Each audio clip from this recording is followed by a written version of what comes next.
प्यारे बच्चों, हमने पिछली वीडियो में कवि देव द्वारा रचित सवैये और कवित्व का मैंने सह प्रसंग व्याख्या करवाई थी। आज उसी कविता के आधार पर हम आज अभ्यास के प्रश्न उत्तर करने जा रहे हैं। पहला प्रश्न है, कवि ने वरज दुल्हे किसके लिए प्रयुक्त हुआ है? यानी कवि ने वरज दुल्हा किसको कहा है, किसके लिए शब्द प्रयोग किया है और उसे संसार रूपी मंदिर का दीपक क्यों कहा गया? यानी दो चीज़ पूछी गई है, ध्यान दीजिए प्रश्न करते समय कि वरज दुल्हा शब्द किसके लिए लगाया गया और उसको संसार रूपी मंदिर का दीपक क्यों कहा गया। प्रश्न ये है। उत्तर देखिए इसका, बहुत ही आसान है। ये कह रहे हैं वरज दुल्हा किसके लिए प्रयोग किया गया? श्री कृष्ण के लिए प्रयोग किया गया। फिर कह रहे हैं कि उसको संसार रूपी मंदिर का दीपक क्यों कहा गया? श्री कृष्ण को संसार रूपी मंदिर का दीपक इसलिए कहा है कि जिस प्रकार दीपक मंदिर में प्रकाश फैलाता है, हम दीपक लगाते हैं मंदिर के अंदर और लाइट लगा देते हैं तो क्या हो जाता है? प्रकाश हो जाता है चारों तरफ। इसी प्रकार कृष्ण की जो उपस्थिति है, श्री कृष्ण अगर वहाँ है तो सारे ब्रिज में, ब्रिज जो प्रदेश है उसमें आनंद उत्सव का मतलब त्यौहार का प्रकाश जो है वो फैल जाता है। अब प्रश्न नंबर 2 कह रहा है कि दूसरे कवित्व के आधार पर बताएं कि ऋतुराज बसंत के बाल रूप का वर्णन परंपरागत बसंत वर्णन से किस प्रकार भिन्न है, किस प्रकार अलग है। पहले आप प्रश्न को समझोगे अच्छी तरह। ये क्या कह रहा है कि दूसरा जो कविता हमने पढ़ा था जिसके अंदर कवि ने बालक के रूप में बसंत का वर्णन किया था, वो कह रहा है कि जो बालक बसंत का वर्णन इस कविता में किया गया और जो परंपरागत का मतलब था प्राचीन, जो पुराने कवि है उन्होंने बसंत का वर्णन किया था, उससे ये बसंत का जो वर्णन इस कविता में पढ़ रहे हैं उससे अलग कैसे? समझ रहे हो? यानी कि प्राचीन कवियों ने बसंत का वर्णन किस प्रकार किया और इस कविता में कवि ने बसंत का वर्णन किस प्रकार किया और वो अलग कैसे हैं, ये प्रश्न पूछ रहा। जो पुराने कवि थे वो क्या वर्णन करते थे बसंत ऋतु का? ध्यान दीजिए। जो बसंत के जो परंपरागत वर्णन, यानी जो पुराने कवि जो वर्णन करते थे वो क्या करते थे? वो फूलों का खिलना दिखाते थे कि फूल बसंत ऋतु में खिले हुए हैं। मंद मंद का मतलब धीमी धीमी हवा चल रही है, वो हवा का वर्णन करते थे। नायक और नायिका आपस के अंदर है, वो बैठ करके आपस में मिलकर के बातें करते थे। ये प्राचीन कवि वर्णन करते हैं, पुराने कवि। और वे झूला झूलते थे।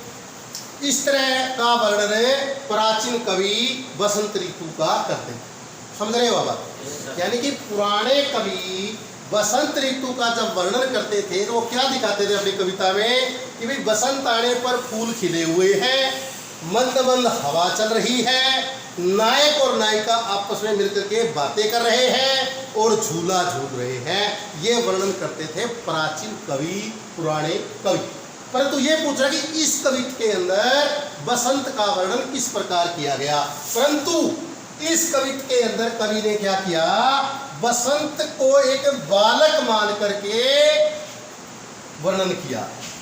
एक बालक माना है, उसका वर्णन किया है और वो क्या कह रहा है कि मान करके पेड़ों ने क्या बना लिया?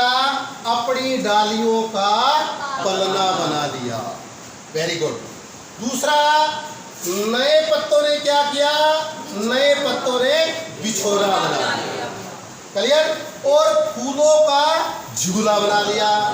तोता और मोर उसको बातें करते हुए दिखाया है।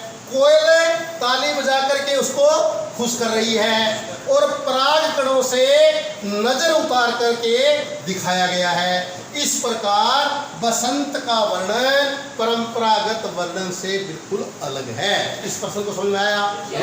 दोबारा समझो बेटा। ये कह रहा है जो पुराने कवि है उसने बसंत ऋतु का वर्णन में क्या करते थे?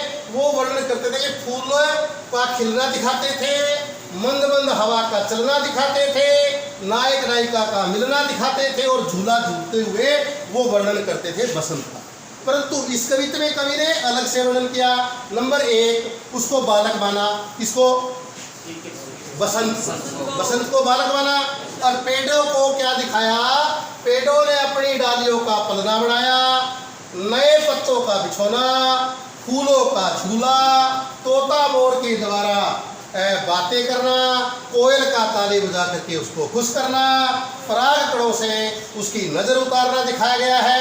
हम कह सकते हैं कि इस प्रकार जो परंपरागत वर्णन था वो इस कविता में इसका जो वर्णन है वो बिल्कुल ही क्या है? अलग है। चलिए समझ में आया कि नहीं आया? आगे देखिए प्रश्न नंबर 3। प्रश्न नंबर 3 क्या कह रहा है कि प्रातः ही जगावत का मतलब सवेरा जगाता है। सवेरा, खुद सवेरा, जब सवेरा सवेरा होता है उसको मानव की तरह दिखाया गया है, इसलिए यहाँ पर मानवी गण बनता है कि प्रातः ही जगावत, सवेरा जगाता है गुलाब को चटकारी दे। सवेरा सवेरा जो बसंत को जो जगाता है ना, वो गुलाब की चटकारी दे करके जगाता है। इस पंक्ति का भाव स्पष्ट करें, इस पंक्ति में कवि क्या कहना चाहता है? देखिए, इस पंक्ति का भाव यह है कि खुद सवेरा जो है वो बसंत ऋतु बालक को जगाने के लिए गुलाब रूपी चुटकी बजाता है। जब गुलाब खिलता है ना, जो कली होती है फूलों सी, और जब गुलाब खिलता है तो एकदम ना चटक की आवाज आती है, वो वर्णन कर रहा है ये। यानी कि बसंत ऋतु में सवेरे सवेरे गुलाब के जो फूल है वो खिल उठते। समझ रहे हैं तो नहीं समझ आई? देखिए, इस पंक्ति का भाव यह है कि खुद सवेरा बसंत रूपी बालक को जगाने के लिए गुलाब रूपी चुटकी बजाता है। यानी कि बसंत ऋतु में सवेरे सवेरे गुलाब के फूल जो है वो खिल उठते।